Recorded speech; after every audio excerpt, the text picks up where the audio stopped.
आपके सुंदरकांड पाठ के ऐलान पर भड़के ओवैसी, पूछा विकास की राजनीति में ये कहां से आ गया। ओवैसी ने कहा है कि आपने दिल्ली की हर विधानसभा क्षेत्र में हर महीने के पहले मंगलवार को सुंदरकांड पाठ का आयोजन करने का फैसला लिया है। 22 जनवरी के उद्घाटन की वजह से यह निर्णय लिया गया है। ओवैसी ने आपके इस फैसले पर ऐतराज जताया है।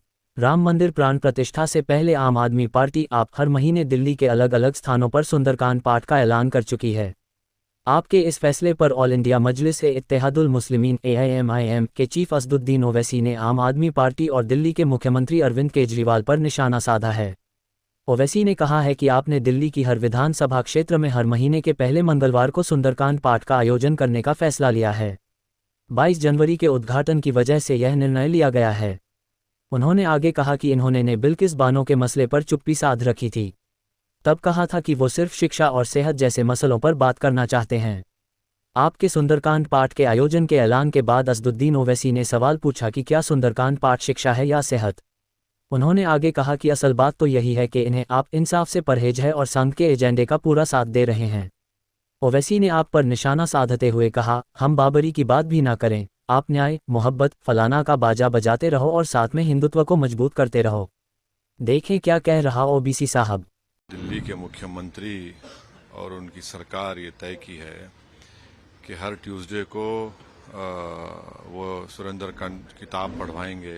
अब इनका हिपोक्रेसी देखिए कि कोई कह रहा है कि मैं सरयू नदी में चले आऊंगा। आप तो नरेंद्र मोदी की राह पर चल रहे हैं। सर, आपने ट्वीट किया है छोटा रिचार्ज और क्या क्या बातें बोली हैं, किसके लिए बोला है आपने? मैंने जब ये मैंने देखा कि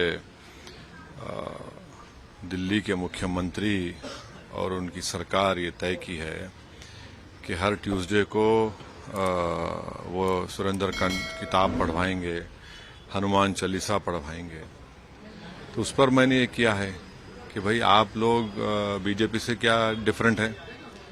आप में बीजेपी आरएस में कोई फर्क नहीं है। आप इनका हिपोक्रेसी देखिए कि कोई कह रहा है कि मैं सरयू नदी में चले आऊंगा, कोई कह रहा है कि राष्ट्रपति को नासिक आया जाए, कोई कह रहा है कि ये पाठ पढ़ाया जाएगा शिक्षा सेंटर में और जहां पर अस्पताल में पढ़ाया जाएगा। तो आप तो नरेंद्र मोदी की राह पर चल रहे हैं। जो वो कर रहे हैं आप वही करना चाह रहे हैं। तो आप में बीजेपी आरएसएस में क्या फर्क रहा है। तो मैं फिर से कह रहा हूं कि इस देश में मेजॉरिटी कम्युनिटी के वोट को कैसे हासिल किया जाए, उसका कॉम्पिटिटिव हिंदुत्व हो रहा है।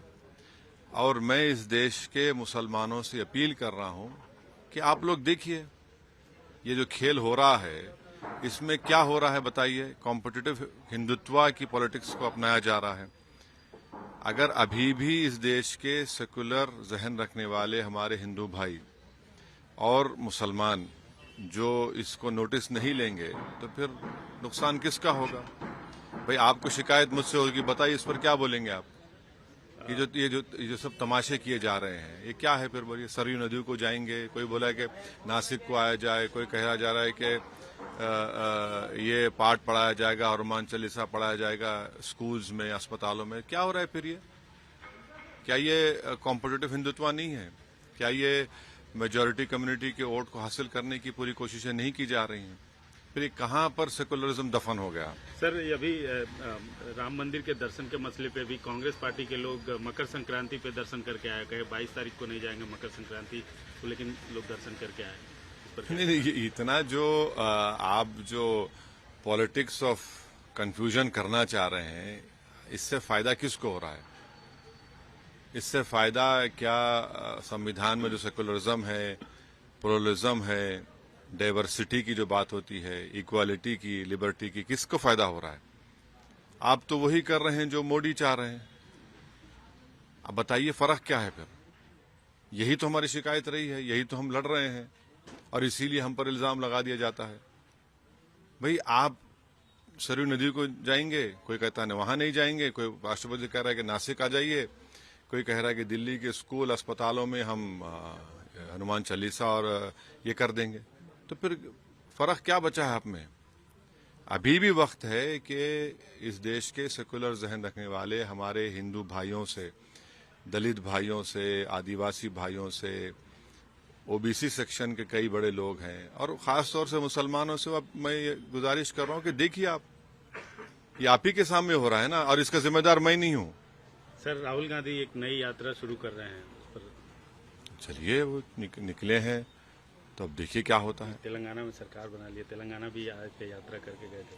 नहीं, चलिए अब देखिए, यात्रा कर रहे हैं, चलिए यात्रा की उनकी यात्रा है, उनकी पार्टी बोलेगी कितना फायदा होगा नहीं होगा, क्या होगा नहीं होगा, ये तो आपको